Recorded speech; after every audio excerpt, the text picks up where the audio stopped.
Narito ang ulo ng mga balita sa mga oras na ito.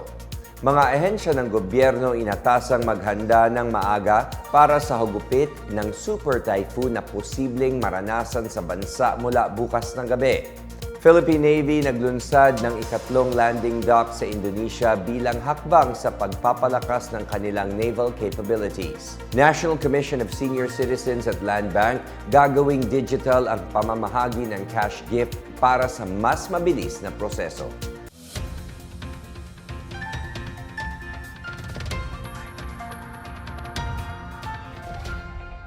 Ako si William Theo para sa PNA Headlines. Iniutos ni Pangulong Ferdinand R. Marcos Jr. sa mga ahensya ng gobyerno na maghanda para sa posibleng paghagupit ng isang super typhoon na nagbabantang pumasok sa Philippine Area of Responsibility or PAR. Ayon kay Palace Press Officer Claire Castro, pinakikilos ng Pangulo ang lahat ng ahensya para paghandaan ang posibleng epekto ng bagyo. Kabilang sa mga inaasahang paghahanda ang preemptive evacuation sa mga delikadong komunidad, pre-disaster risk assessment, pag-deploy ng rescue team, paghahanda ng relief goods at maagang pag-alalay sa mga vulnerable sector. Dagdag ni Castro, pinatitiyak ng Pangulo ang pinaigting na pagbabalita at pagbibigay ng impormasyon kaugnay ng bagyo, gayon din ang pagbubukas ng mga evacuation center. Sa ulat ng Pag-asa, huling nakita ang super typhoon na may international name na Bavi bandang 2,215 kilometers sa silangan ng southeastern Luzon. May lakas itong 205 kilometers per hour at bugso ng hangin hanggang 250 kilometers per hour at kumikilos pa west-northward sa bilis na 20 kilometers per hour. Inaasahang papasok sa Philippine Area of Responsibility si Bavi sa Martes ng gabi o Miyerkules ng umaga kung saan papangalanan ito na Inday. Batay din sa tracking ng Pag-asa, dadaan ang bagyo sa extreme northern Luzon, lalo na sa Batanes pagdating ng weekend. Maliit ang tsansang maglandfall ito at inaasahang lilihis pa northwest papuntang Taiwan at Ryukyu Islands sa Japan. Palalakasin nito ang hanging habagat at magdadala ng malakas ng buhos na ulan sa hilaga at kanlurang bahagi ng Pilipinas. Maaari ring maranasan ang malakas na bugso ng hangin sa malaking bahagi ng bansa. Inilunsad ng Philippine Navy ang ikatlong landing dock nito sa PT PAL Indonesia Shipyard sa Surabaya, Indonesia bilang bahagi ng pagpapalakas ng kakayahan ng hukbong dagat sa transportasyon at humanitarian assistance and disaster response. Ayon kay Philippine Navy Public Affairs Office Chief Captain Marie Angelica D.C. Siksikan, isinagawa ang event nito lang June 30 na sinaksihan nila Navy Flag Officer in Command Vice Admiral Jose Maria Ambrosio Espeleta at AFP Vice Chief of Staff Lieutenant General Romel Roldan. Ang ikatlong landing dock ay may haba na 124 meters, lapad na 21.8 meters at displacement na 7,200 tons.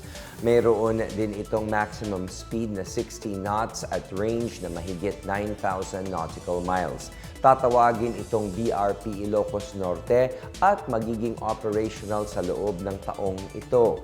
Samantala, inaasahan ding maisasagawa ang ika-4 na landing dock sa katapusan ng taong ito na magpapalakas pa sa kakayahan ng hukbong dagat sa strategic sea lift operations at maritime security missions.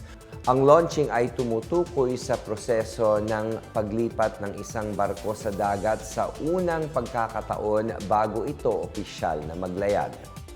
Mas mabilis at mas ligtas nang matatanggap ng mga senior citizen ang kanilang cash gift mula sa pamahalaan sa pamamagitan ng online o digital banking dahil sa bagong partnership ng National Commission of Senior Citizens or NCSC at Land Bank. Pinirmahan ito ni na NCSC Chairperson and CEO Maria Merceditas Gutierrez at Land Bank President and CEO Lynette Ortiz noong Hulyo 1. Alinsunod sa Republic Act 11982 o Expanded Centenarians Act, makakatanggap ang mga senior citizen ng 10,000 pesos pagdating nila ng edad 80, 85, 90 at 95 years old. Ang mga aabot naman ng 100 years old ay makakatanggap ng 100,000 pesos. Sa ilalim ng kasunduan, direkta nang papasok ang cash gift sa land bank account ng mga senior citizen. Para naman sa mga senior citizen na wala pang land bank account, maaring magbukas gamit ang land bank app sa cellphone o sa anumang branch ng land bank nang hindi na kailangang mag-asikaso ng maraming papeles. Plano ng NCSC na mamahagi ng higit 3 billion pesos na halaga na cash gift sa nasa 299,000 na mga senior ngayong taon. Nito lang Mayo 2026, nakapagbigay na ang komisyon ng aabot sa 801 million pesos sa tinatayang 76,000 na mga seniors sa buong bansa. At sa balitang pangkalakalan, nalagpasan na ng Bureau of Customs or BOC ang target collection nito para sa buwan ng Hunyo. Nakakolekta ang ahensya ng 86.073 billion pesos para sa Hunyo 2026 kung saan mas mataas ito ng 2.853 billion sa target na 83.220 billion.